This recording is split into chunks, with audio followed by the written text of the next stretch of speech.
The session so far and could utilize the short break to get your eyes off screen. So with this, it's my pleasure to introduce you to our panelists from the next session, Central Bank and Policy Reforms for India in a Post-COVID World. Our first panelist for the session is Arvind Panagaria. He is a professor of economics and the Jagdish Bhagwati Professor of Indian Political Economy at Columbia University. He formerly served as the Vice Chairman of the NITI Aayog, the Government of India think tank, in the rank of a cabinet minister, as chief economist of the Asian Development Bank, and as India's Sherpa for the G20 summits. Panagaria is the author of over 15 books, including India, the Emerging Giant, and Free Trade and Prosperity. Thank you so much, Arvind, for your time today. Our second panelist for the session is Dr. Viral Acharya. He is the CV Star Professor of Economics in the Department of Finance at NYU Stern. He was the Deputy Governor of the Reserve Bank of India from January 2017 until July 2019, in charge of the monetary policy, financial markets, financial stability, and research. In one of his recent books published in 2020, titled Quest for Restoring Financial Stability in India, he talks about the quest for restoring financial stability and a concrete plan for sustained improvement.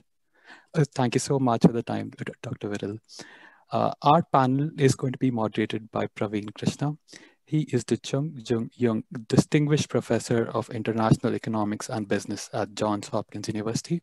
He is a research associate at the National Bureau of Economic Research and serves on the editorial board of the Journal of International Economics. Over to you, gentlemen. Thank you very much, Aditya, and let me welcome everyone to the session on banking and economic policy reforms in a post-COVID world.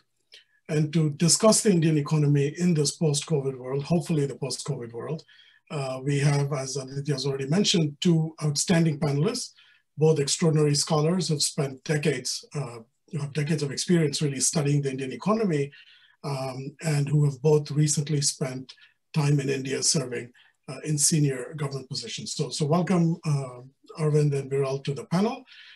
Just in terms of format, we'll have opening comments from our two panelists for about 10 to 15 minutes each, followed by a discussion within the panel between the panelists, after which we plan to throw it open to questions and answers from the audience. I imagine there's an opportunity for you to ask questions through the Q&A format of Zoom. Please keep sending in your questions. I'll collect them and we'll have a chance to address these to the panelists. So we have a number of issues to discuss, especially in light of the 2021 budget recently passed in India, and raging controversies about recent reforms as well, the farm bills that have been dominating headlines in India. And let's just get to the discussion straight. Let's start with you, Arvind. How do you see the recent budget? What is your view of the economic reforms undertaken by India, by the Indian government, and how do you see the future? Perfect, Pravin. Thank you very much. Thank you, Aditya, for the wonderful introduction.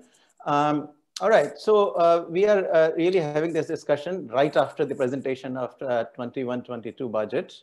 And so that's a great start, a great time to be discussing the reform issues, because this has been really a landmark budget, a watershed budget. My own kind of expression that I used in several of my television interviews was to say that it is a mind-blowing budget.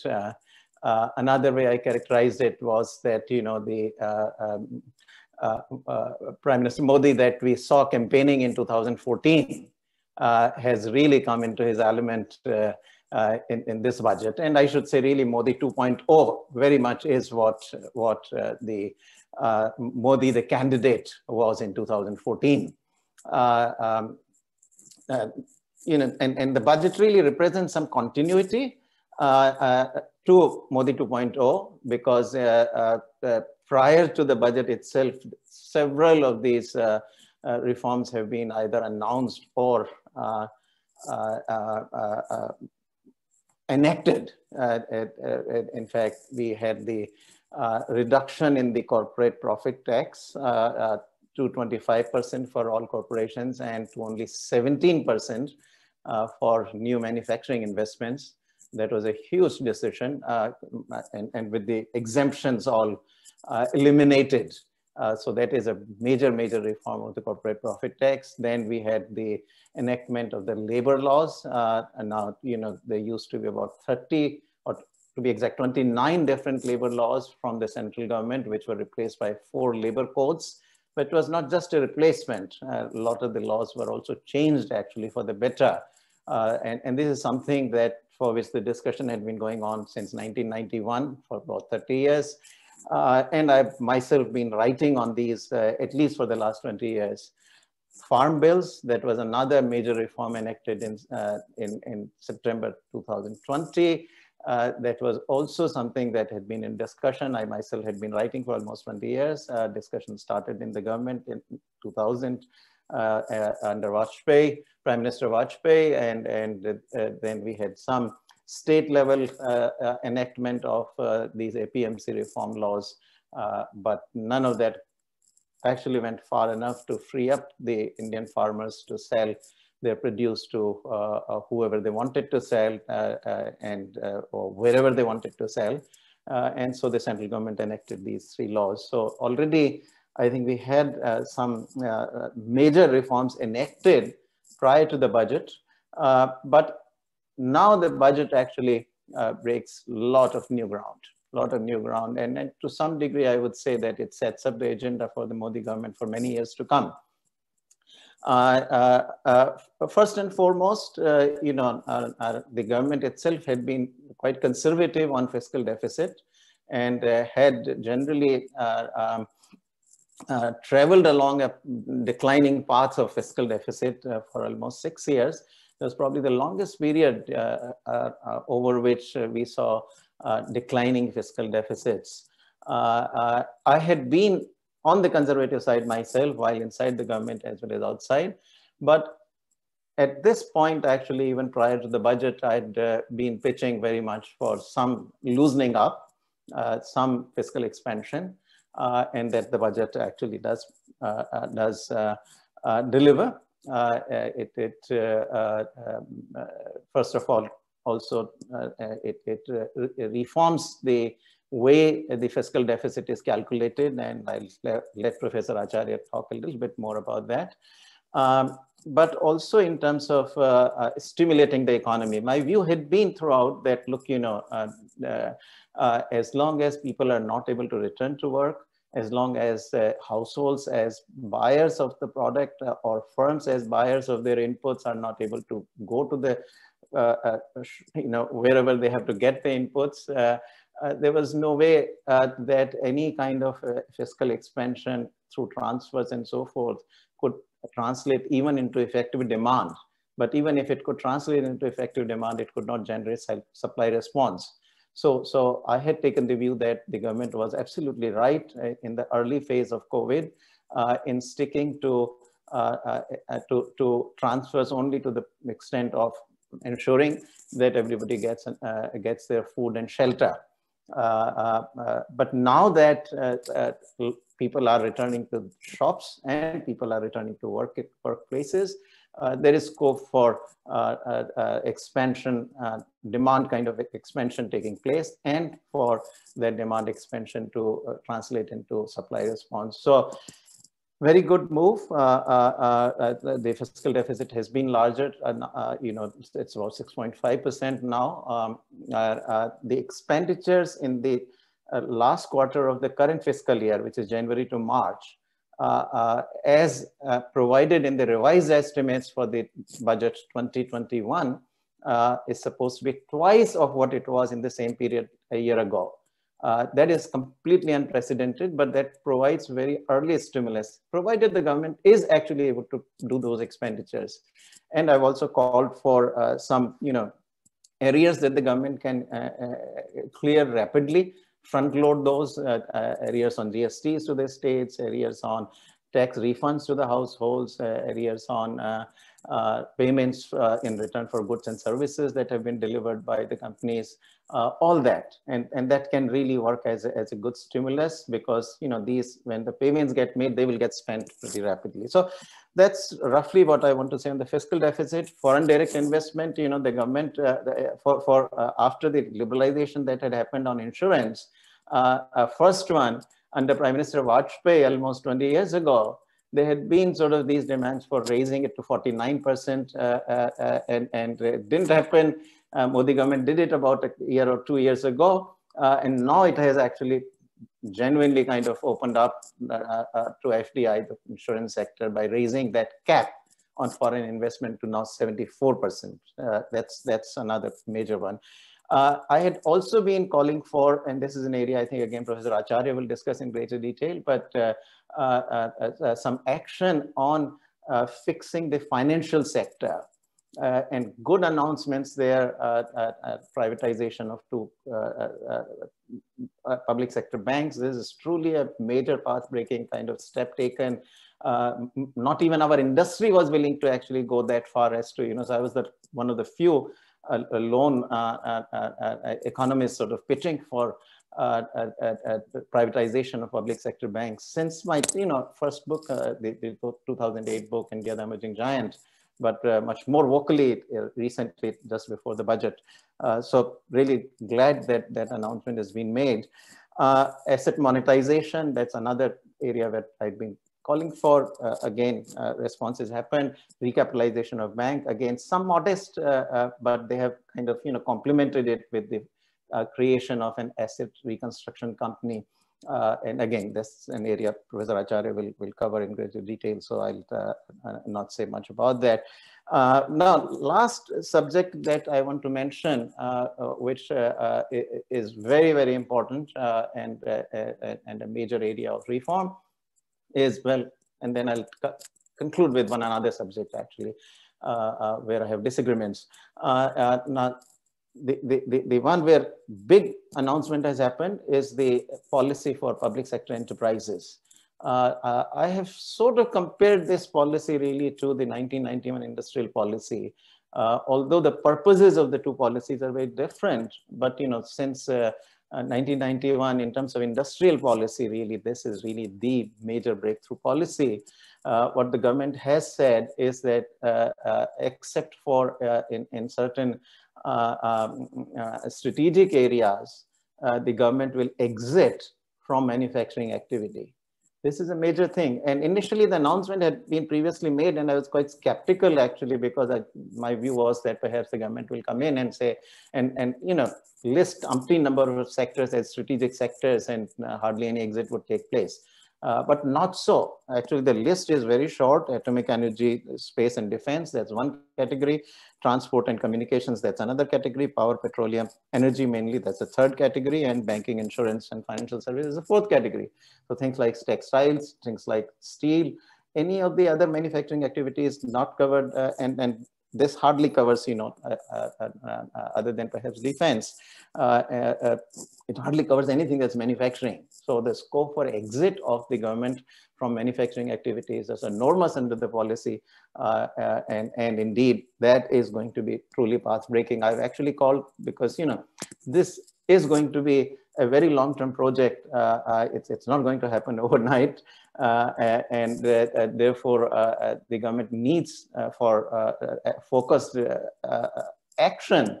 So what I have suggested is that now the Modi government should really bring back the disinvestment ministry. And since it is now willing to be very vocal and upfront about it, call it privatization ministry, and hold it responsible for implementing the policy that has been announced. This could be truly a major reform, both for finances that the government needs, but more importantly, from the efficiency perspective. Even when at NITI Aayog, the reports that I had written actually, which is where I initiated, as sort of, in 2016, I was the one to initiate this whole process, although it didn't succeed.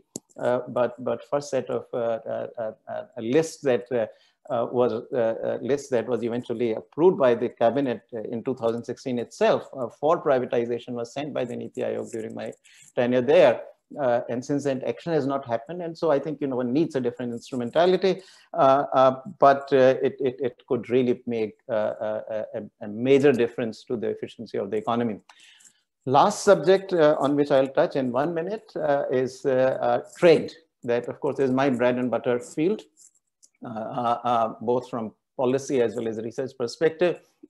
And I think this is where I feel, unfortunately, the government has been going in the wrong direction.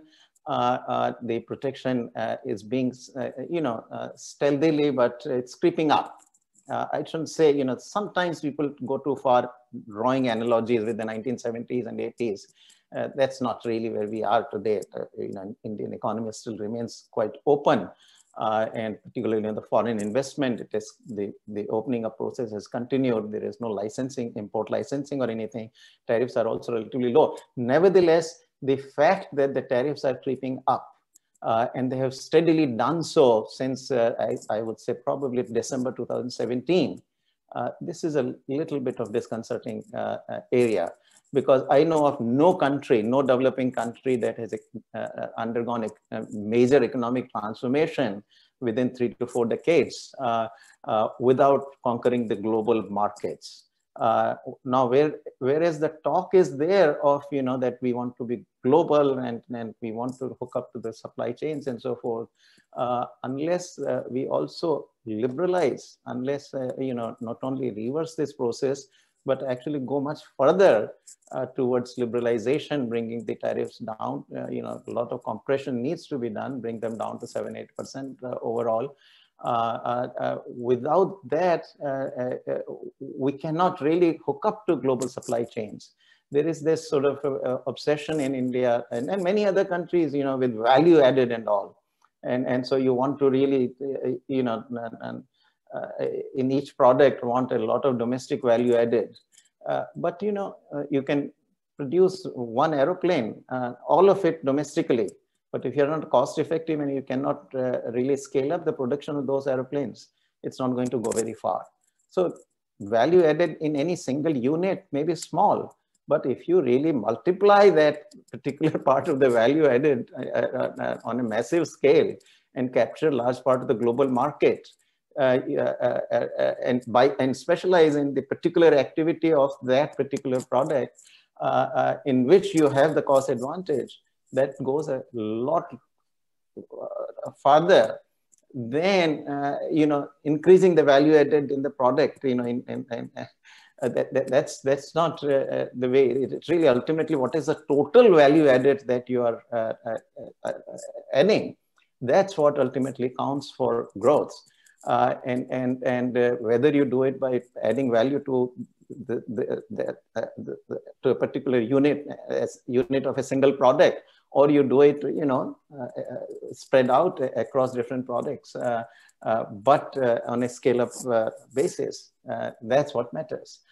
So I think that's where India's share in merchandise exports is only 1.7% compared with China's, which is 13.5%. This is where India needs to increase its share. I don't think the global markets are, the fact that there is slowdown in trade in the global markets is of much significance from India's point of view, because in the end, it is the share that is going to matter for India, not how much, how large the market is. The market is plenty large. It's, pre-COVID, $19.5 trillion was the merchandise exports, and another $5.5 trillion was the services exports, total 25 trillion. So India has plenty of trade going on, even if the 25 goes down to dramatically and incredibly to 20 trillion from 25 trillion. That's still a very, very large market. When China started, this market was only $6 to $8 trillion. If you go back to 2000s, it was not such a large market, and yet China was able to, because it increased its share. That is what India needs to do, and that requires the right policies. So let me stop there, Pravin, and we can take up the questions as they come. I should warn, I have to leave about at 11:10. So I hope I'll take the first set of questions when we get to that. Great. Thank you very much for really an excellent overview of the budget and the reforms that preceded the budget and some of the challenges as well that India faces. You talked a bit about privatization, including of the public sector banks, and so maybe that's a good point for us to kind of move to Professor Acharya. What are your views on that in terms of the particulars, the budget, the privatizations that have been proposed? How do you see all of that? Thank you, Pravin. And let me follow up on Dr. Panagaria's excellent observations. Let me start, though, with the fiscal budgeting aspect that Dr. Panagaria touched upon. In some sense, people don't realize that even though the concept budget is an accounting concept, ultimately, the reason why a budget is considered an important document is because it's supposed to be the financial reflection of a strategy. No budget is interesting without actually spelling out what is the strategy behind it. And I think at the cost of being sort of almost brutally frank about it, I think some of the budgets in the recent past have been entirely accounting budgets.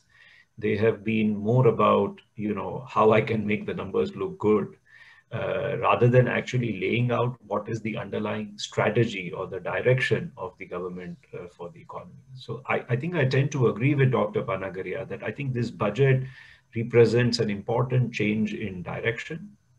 It's a budget which is more about the underlying strategy.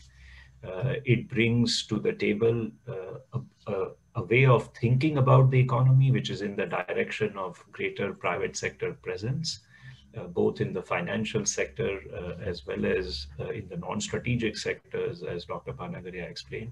And therefore, to me, this is an important budget because I think it's a statement about the government's likely strategy going forward. And one of the big steps forward in this moving away from making the budget more of an accounting gimmickry is actually the big path that has been taken as far as recognition of the fiscal expenditures is concerned. For I would say about 3-4 years, there is always this talk about the official deficit versus the real fiscal deficit of the country. A lot of the revenue expenditures of the government, especially on the Food Corporation of India side, have all been happening on FCI's balance sheet rather than being explicitly recognized on the government's balance sheet. Now, of course, FCI is borrowing in the markets, either in the markets or through the small savings in order to fund these expenditures. And so it affects the economics of things, but it's not always recognized. And I think what that it's sort of a peculiar thing. What it does is that when you don't recognize the numbers for what they are, it creates this bad downward spiral where the next budget is again trying even harder actually to make the numbers look good. And the focus deviates from the economic strategy towards the accounting strategy. And I think to me, I've been maybe far more vocal than people would have liked me to about this issue.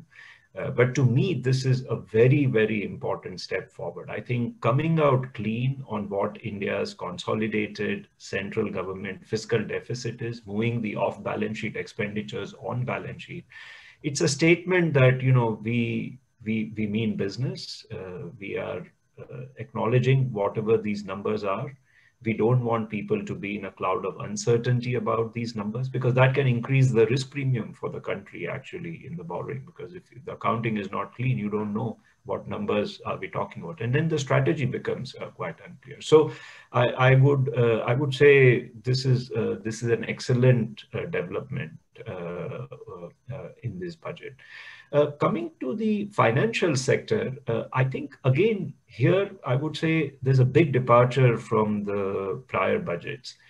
For the first time, I have felt, at least in the times that I have been studying the budgets closely, which is sort of last few years, that there is an explicit focus on the financial sector and the problems it faces.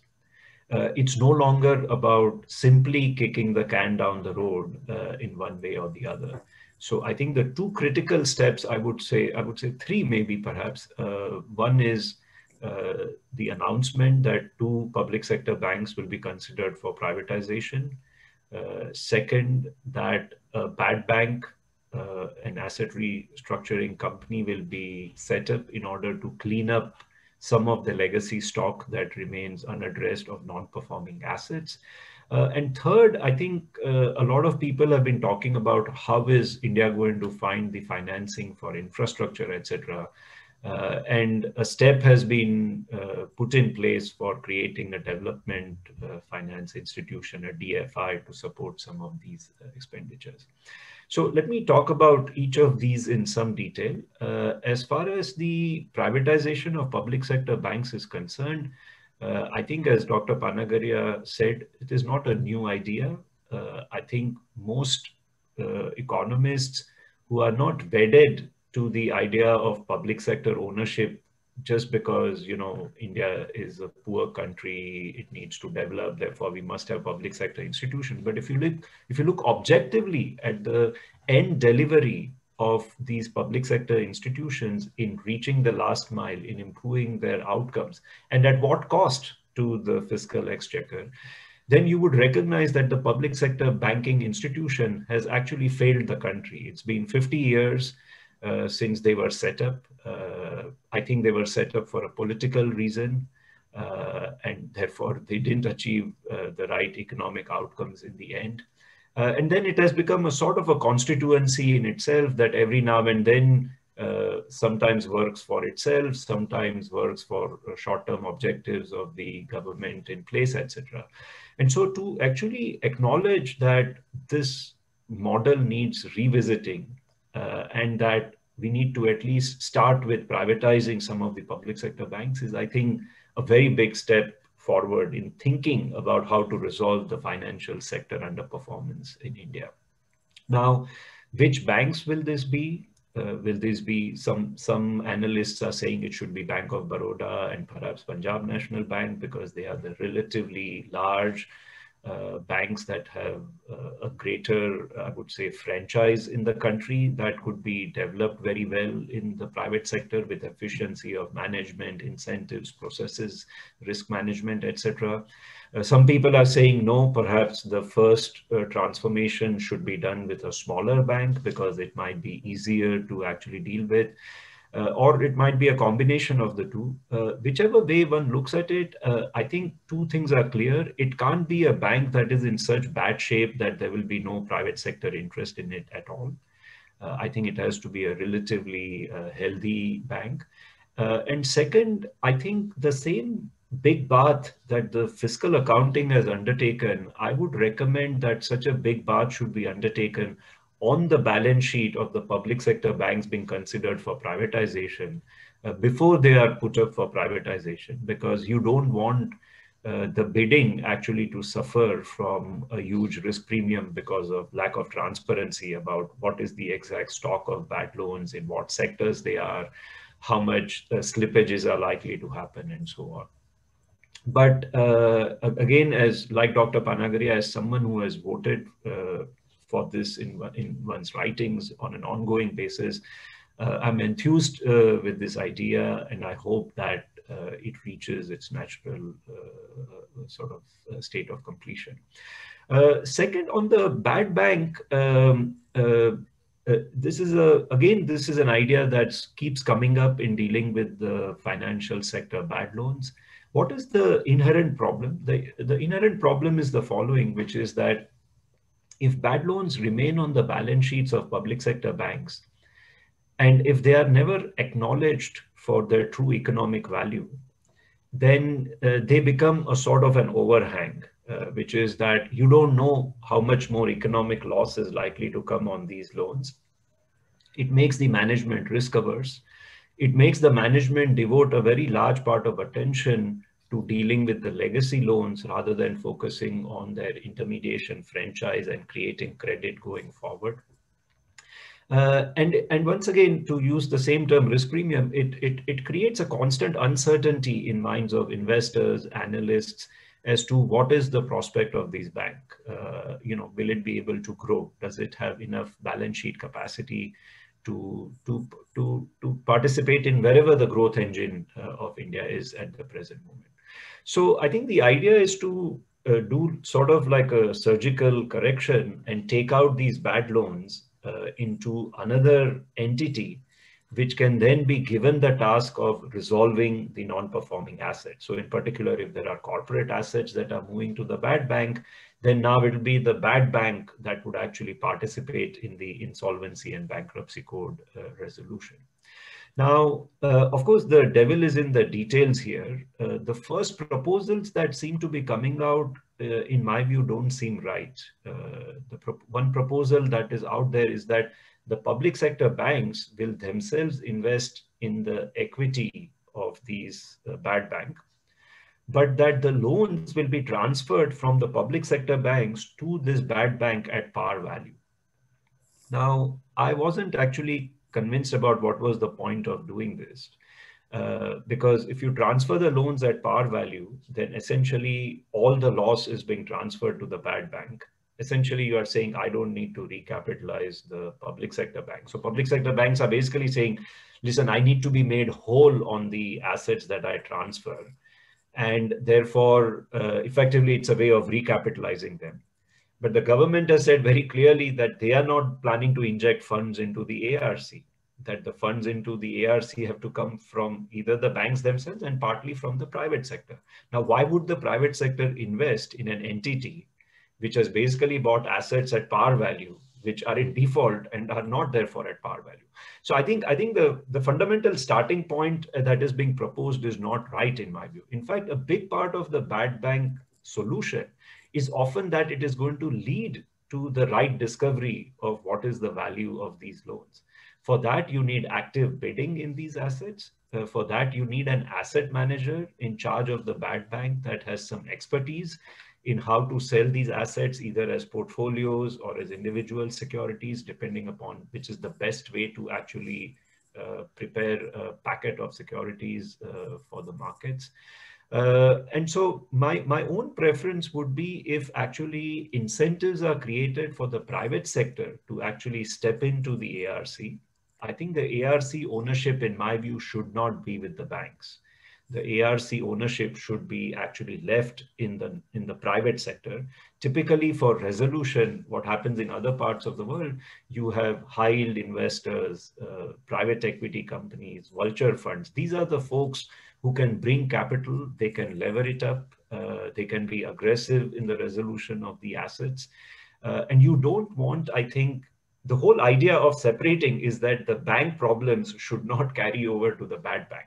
My concern is that if we have the public sector banks play a very big role in the design of the ARC, we are just moving things from one balance sheet to the other without actually resolving the problems. So once again, I think the intent of the strategy is exactly right in my view. At least for a stock of legacy assets, it is worth it because this stock has been on bank balance sheets for a while.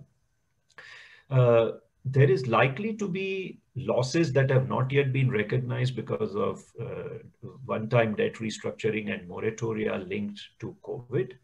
The RBI financial stability report numbers are much higher for the losses that are likely to come because of slippages on these assets compared to what is being perceived in the market. We'll have to wait and see which of the assessments is correct. But the bad bank could possibly serve a useful role if it is set up in time so that as these assets are recognized as non-performing in a year or two's time, we have a faster mechanism to clean it up. So I think the implementation details are key, and I hope that the government will consult the experts and put together a white paper seeking public feedback and reactions before, I think, jumping into any one specific direction, because I think a dialogue would probably get us to the right point on this. One last point on both, especially on the bad bank point, which is that either way, either you transfer assets at fair value, in which case private sector won't come into the bad bank and the government will have to provide capital, or the loans are transferred at fair values. So some haircuts will be taken by the banks, in which case banks will need to be recapitalized, the public sector banks. In the budget, 20,000 crores of rupees has been set aside for recapitalization. I have a feeling that this is unlikely to be enough. Means now whether it is not enough in terms of inflows this year versus next year or not, but it has to be the timing has to be checked. But my sense is that for the bad bank plan to work well, most likely 20,000 crores of recapitalization money won't be adequate. I think a bigger quantum might be necessary for that to happen. Last point on the development finance institutions. Of course, we had these. They didn't work well for a time. Therefore, some of them were wound down and some were allowed to become traditional commercial banks, but then they left their DFI kind of objectives. I think it's an interesting idea. It remains to be seen, again, how it takes off. I think about 20,000 crores of capital has again been set aside. I'm told the DFI can lever that up by 9:1 or 10:1 or something like that. That will create about 200,000 crores of rupees. I don't know if that's large enough to talk about the kind of infrastructure investments the country requires, but maybe that would be a start in order to get it off the ground. So I think, let me stop there. I also find quite promising the idea of getting FDI into the insurance sector and getting disinvestment proceeds in a large number of other sectors. Because see, the fiscal deficit, as Dr. Panagaria explained, has to be accommodated and financed in one way or the other. During a year like COVID, you do expect government expenditures to rise, both in overall terms and as well as a share of GDP, because the GDP has actually come down. Now, that GDP correction, you can consider it cyclical if you want, but at least in the short run, that metric doesn't go in the right direction. In order to ensure that these borrowing needs don't put too much pressure on the bond market yields, or start dominating the interest rate policy of the central bank and force it to sidestep inflation, I think an easy way out is to actually raise the disinvestment proceeds. I think equity markets are very buoyant right now. A lot of foreign money is chasing India, both in FDI and FPI sense, so both direct investments as well as portfolio investments. I would say that this is a golden opportunity, actually, to increase the share of disinvestment proceeds, fund the incremental fiscal deficits in that manner, so that the needed damage repair and recovery efforts for the economy are undertaken without actually affecting adversely either the interest rate policy and inflation outcomes or the bond market yields. So again, the intent is there. And in that sense, I would say that, for the first time, I feel that this is a strategy budget. It's not an accounting budget. And it's a strategy that I think a lot of thinkers, economists, and people in the government have been talking about for a while.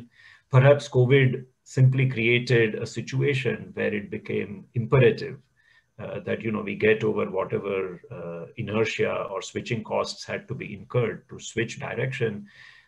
And I think it's a very good sign. I hope the implementations go in the right direction as well. In that case, I think one Achilles heel of India's growth story, which has been the financial sector's lack of healthy condition, could actually be repaired even further in the coming years. Thank you. Well, thank you both very much for excellent presentations on different aspects of the Indian policy landscape. We have a number of questions that have already come in, and I know we're going to lose Professor Panagaria in about 10 minutes. So let me add one question to the ones already here, maybe addressed directly to Professor Panagaria, but also to Professor Acharya, on the farm bills. So that's the headline issue, it seems, at least one significant part of the headlines is dominated by the controversies. How do you see this issue being settled? Is there a compromise that can be worked out? Or how do you see the issue overall? You're on mute. Sure. All right. So I don't know what the resolution is going to be, frankly. I don't think anybody knows. Because the line that the protesters have drawn is that the three bills have to be withdrawn completely. The government has said that it's not going to withdraw. it is open to talking about any provisions that the protesters find objectionable, respond to that. To many of the objections, positive responses have been given. Also, the government has compromised by offering to give 1.5 years of suspension of the laws. But the two positions are too far apart right now. I mean, in a way, it's very interesting. The Minister of Agriculture, Tomar, just raised a good point, that the protesters are saying that, withdraw the black laws. But tell me what is black in the law that I can turn into white or something, and that's not how the protesters are negotiating. It's simply we don't have any specific objections. Initially, I think there were specific objections raised to which the government responded positively, but then the farmers themselves have taken the view that all we want is the withdrawal of the laws. Now, by the way, I think one should understand that protest is coming mainly from Punjab, a bit from Haryana, and a bit from small part of UP, Uttar Pradesh. None of the other states are into the protests, and see the other states do actually recognize the benefits of the laws, and so therefore the government is in a way quite right, in my opinion, in sticking to the position that look, we are not going to withdraw the laws. Both because the interest of very large part of India cannot be sacrificed because two states are protesting that. But in addition, also, I think this protest is not going to end if the government says tomorrow that we'll withdraw the 3 laws. The MSP issue, that some kind of legislative guarantee on MSP, will be the next. So I think the government has to really tough it out on this one. Yeah, if I could just add one point on that, my reading is very similar to Dr. Panagaria's, which is, I think it's a classic problem of having inefficient subsidies in the system.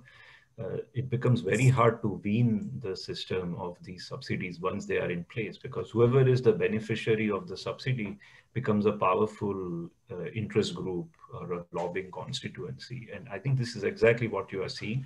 My sense is that the protests have nothing to do with the farm laws. The farm laws have just been the catalyst for, in some sense, making permanent the inefficient subsidy that exists right now.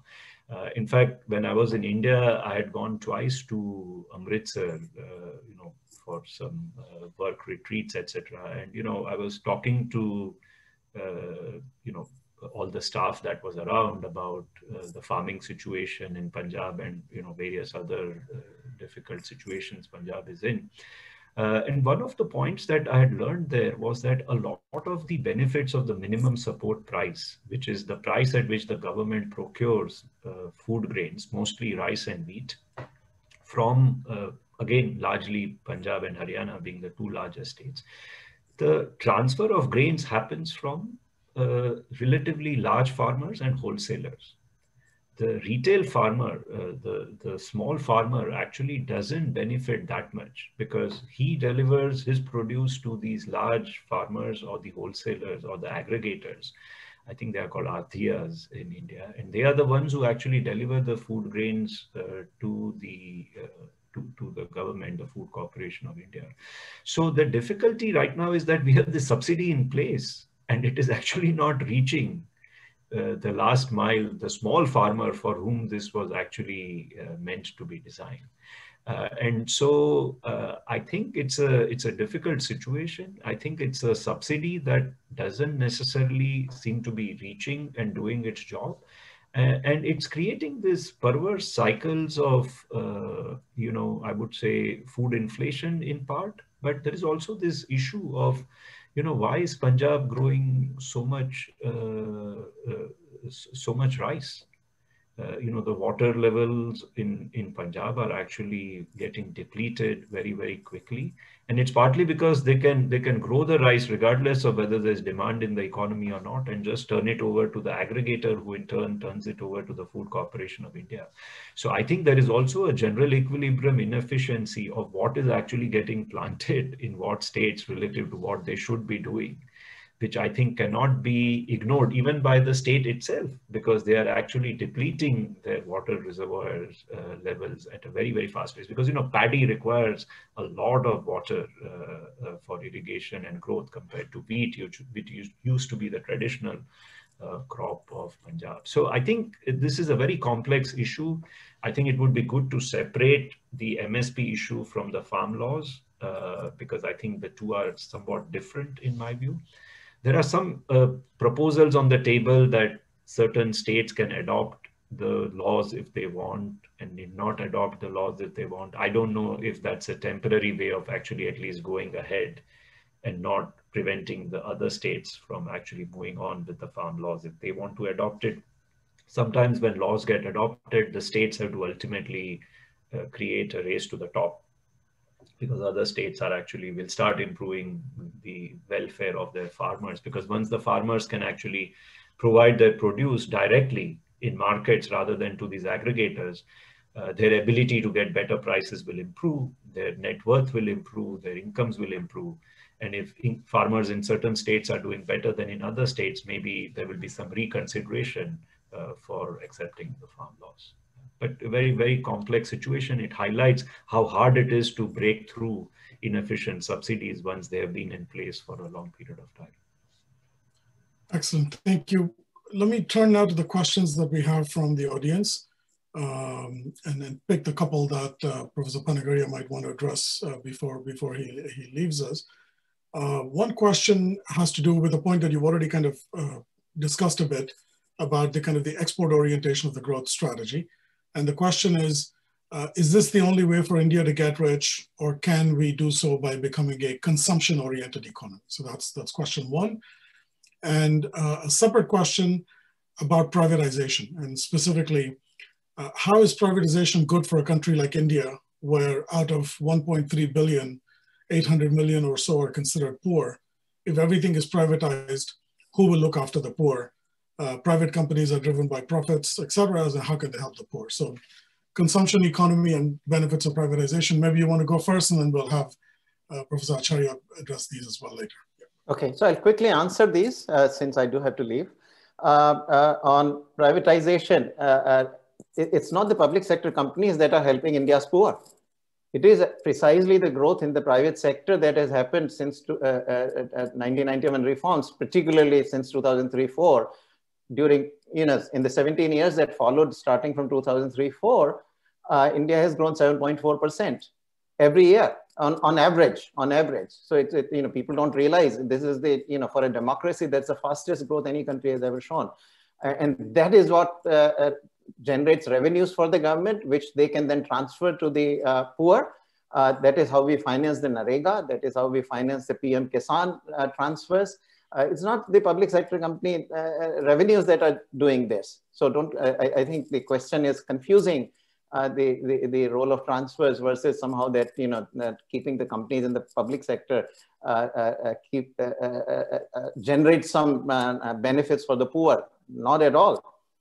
In fact, these public sector companies have been the largest absorbers of revenues. If I also include the public sector banks, trillions and trillions rupees over the years have been absorbed by these public sector companies. So net, in fact, the tax revenue savings will happen if the company is going to private sector. And moreover, very importantly, it will stimulate growth big time.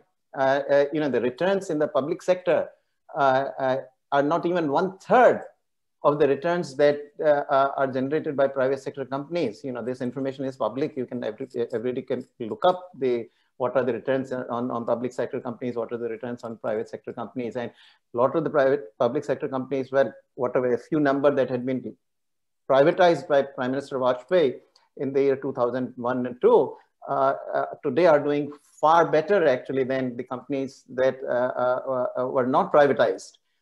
Indeed, if you look at the market caps of the public sector companies, they have plummeted over the last 15 to 20 years. So that's the first one. Very quickly, the second one, no, that's not the only way, but that's the only way to get to double-digit growth, meaning the export orientation. So my take is that with what the government has already done, plus what it has promised in the current budget, if that is also implemented, post-COVID decades, perhaps 2 such decades, would be India's sort of, fast growth, on average 8% or so. But India has the potential to do 10%. And that is where export orientation is very important. No country really has succeeded, as I have said, and this is one of my latest books, Free Trade and Prosperity, documents that in great detail and great careful detail that, you can't succeed to get to about 10% of growth without being open to the world markets. So that is my answer. Thanks very much. Please forgive me for leaving early, Pravin. Thank you very much. Thanks a lot. Thanks for sharing your perspectives. Thank you. Yeah. Viral, did you want to, any thoughts on these questions? We have other questions as well, but yeah. Yeah, I'll just add one point on, I think the success of exports may be even more crucial right now than it was, I think, in late 90s, maybe when the growth was actually very, very strong in India. And I think the reason is that that time we were creating a lot of jobs in the middle class, in the tech sector. And I think we have kind of exhausted that factor of productivity that India had to offer to the world, call centers, tech services of various types, etc. So, we have to we have to figure out where we can add value in a competitive sense. Now, of course, we have still a lot of labor, but therefore, somehow we have to think about manufacturing picking up in India in an export sense. But the second point I would make is that I'm less convinced than others that India's domestic consumption is likely to be as strong going forward as it was at that time. And it's partly because actually the real wage growth in India has not been that strong over the last decade, especially over the last 5 years. And at the same time, consumer credit has grown. People are borrowing a lot more. The housing sector has not done as well. Traditionally, Indians used to consume a lot of housing, and the housing just kept going year after year after year. And then through your resale transactions, a lot of wealth would come to you, and then that would support consumption. But a lot of households have not become as wealthy as they used to because of the relative plateauing, or I would say muted growth in house prices as well. And so I'm less convinced that the debt dynamics of the Indian household going forward will allow them actually to consume as much as we were used to and as buoyant a manner.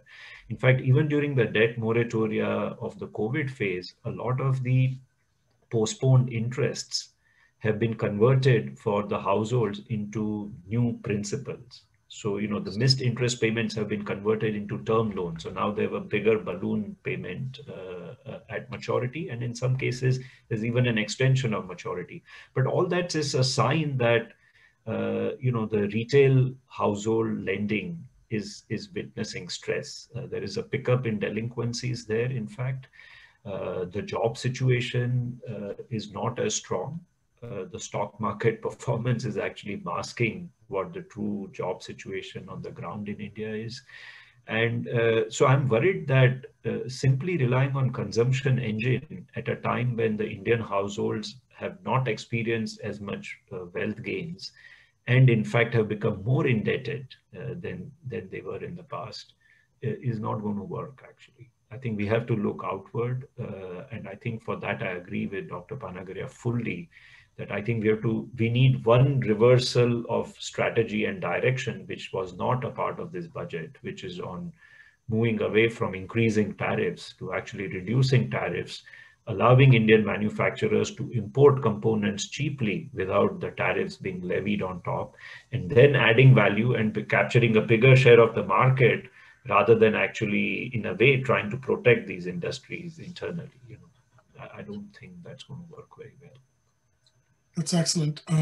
There's a couple of questions, so let me pull these together. Important question.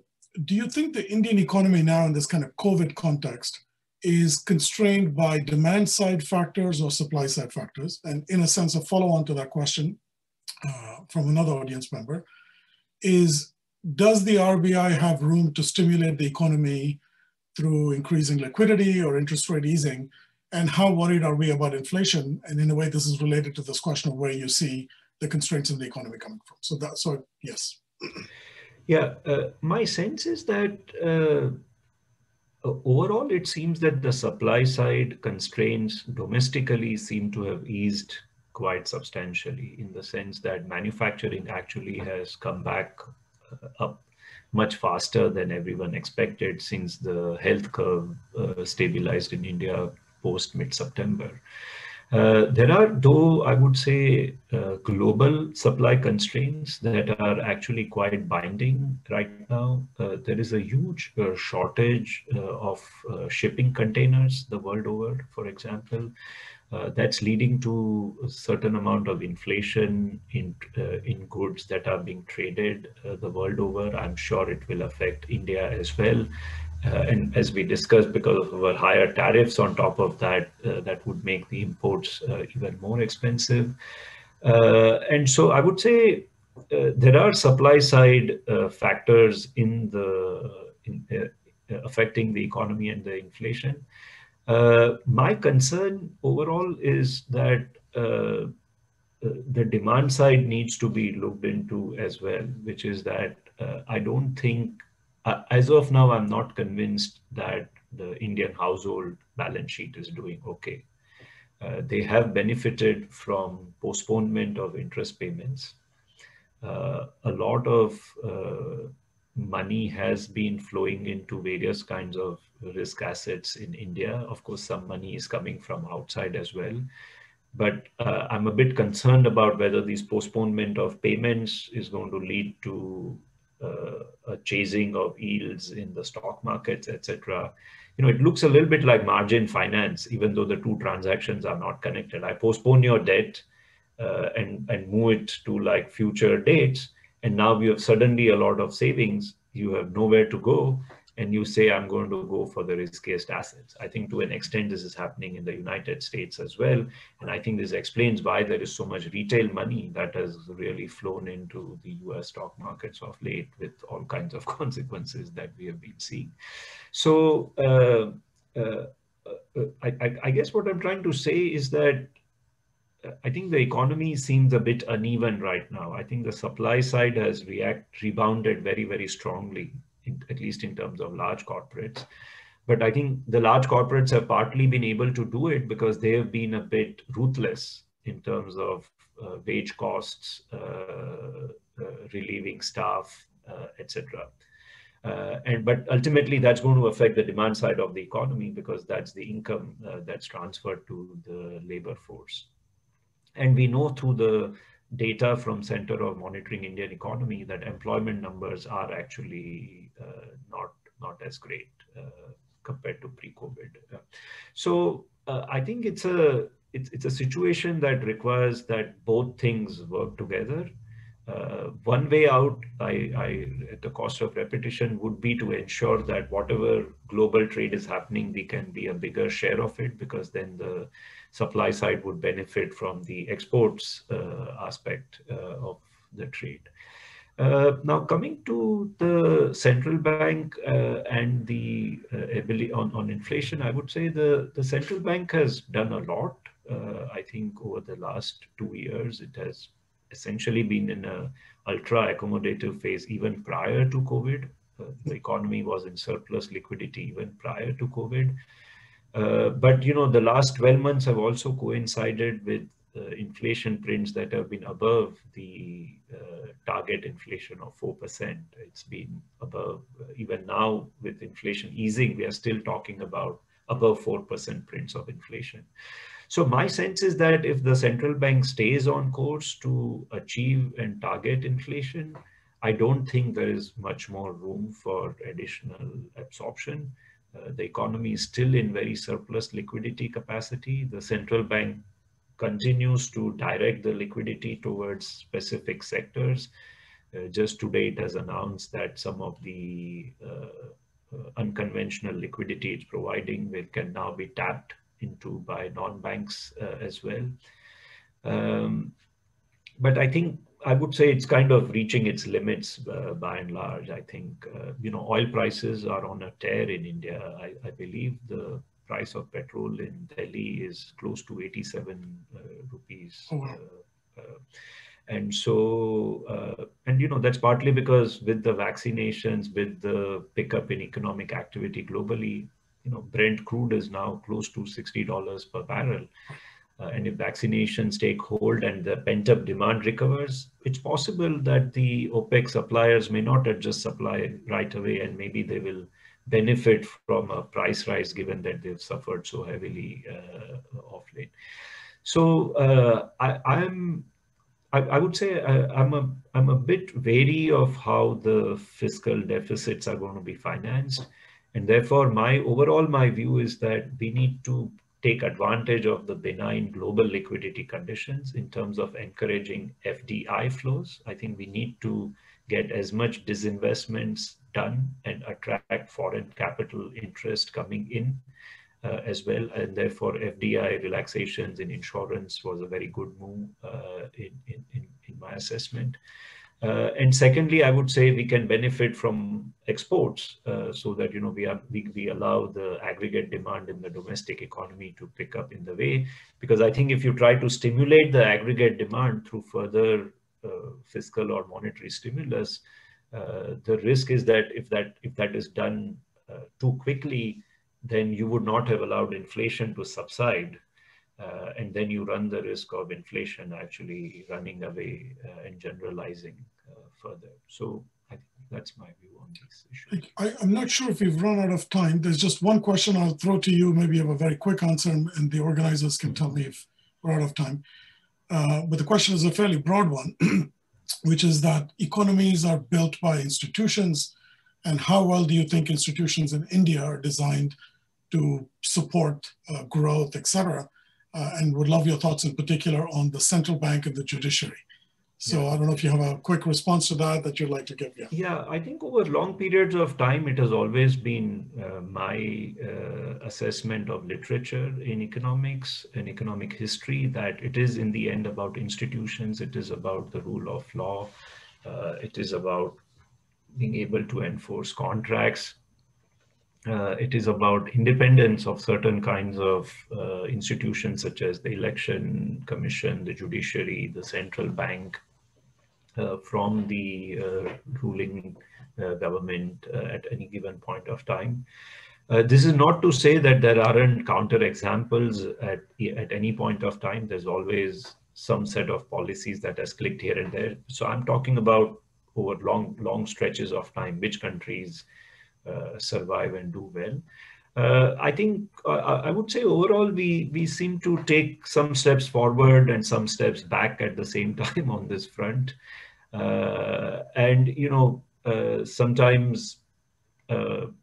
Sometimes institutions do resist the erosion of their autonomy. Sometimes they do not.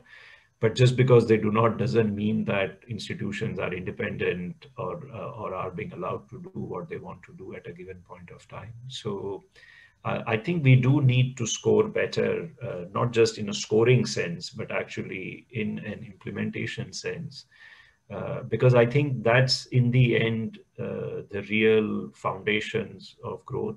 A lot of foreign investors have been asking me, like, how could they have just suspended insolvency and bankruptcy code, for a whole year? It's still not taking fresh cases. In fact, even if you are a company that wants to file itself for bankruptcy, you cannot file for bankruptcy right now because the code is closed. So forget about creditors putting you into bankruptcy. Suppose you want to restructure your debt, you cannot actually file for bankruptcy right now. So there is sometimes a tendency in India to be trigger happy about dealing with institutions.